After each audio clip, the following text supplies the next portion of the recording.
जिंदगी अपने ही दम पर जी जाती है। दूसरों के कंधे का जोग तो सिर्फ जनाजे उठाने के लिए किया जाता है।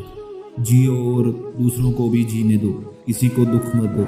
सभी प्राणियों का जीवन उनके लिए प्रिय होता है।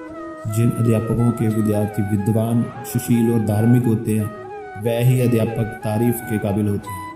गुरु, माता पिता, पत्नी या पूर्वजों का अपमान आपको कभी भी भूल कर नहीं करना चाहिए। ऐसा करने वाले को पाप का भागीदार बताया गया है। स्वार्थ के हेतु राजद्रोह करने वालों से नरक कुंड बड़ा बड़ा है। प्रेम कोई भावना नहीं है, ये आपका खुद का अस्तित्व है। पूर्वजों द्वारा विरासत में मिली चीजों का महत्व समझें और उन्हें सुरक्षित रखें। मिसाल कायम करने के लिए अपना रास्ता स्वयं बनाना पड़ता है। दूसरों के रास्ते पर कभी मिसाइलें कायम नहीं होती। सत्य से ही ईश्वर की प्राप्ति होती है। सत्य से ही लक्ष्मी धन मिलता है। सत्य से ही सभी सुखों का मूल है। सत्य से बढ़कर और कोई वस्तु नहीं है जिसका आश्चर्य लिया जा सकता है।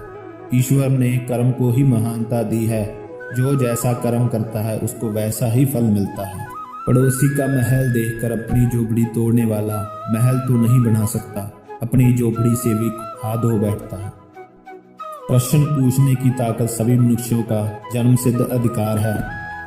हर कार्य की अपनी ही महिमा है और हर कार्य को अपनी पूरी क्षमता से करने में संतोष प्राप्त होता है। वर्द पुरुषों की सेवा के द्वारा मनुष्य व्यवहार कुशलता का ज्ञान प्राप्त कर शांति की प्राप्ति कर सकता है। जिस तरह देहरी पर दिया रखने से घर के भीतर तथा आंगन में प्रकाश फैलता है, उसी तरह भगवान का नाम जपने से मनुष्य की आंतरिक शुद्धि होती है। समय को पहचानना ही मनुष्य की सीखने की सर्वोत्तम कला मानी गई है। दान करने वाले मनुष्यों का कभी धन कम नहीं होता। दान ना देने वाले मनुष्य को अपने प्रति दया करने वाला कभी नहीं मिलता। मन एक भीरू शत्रु है जो स्वैर पीठ के पीछे वार करता है।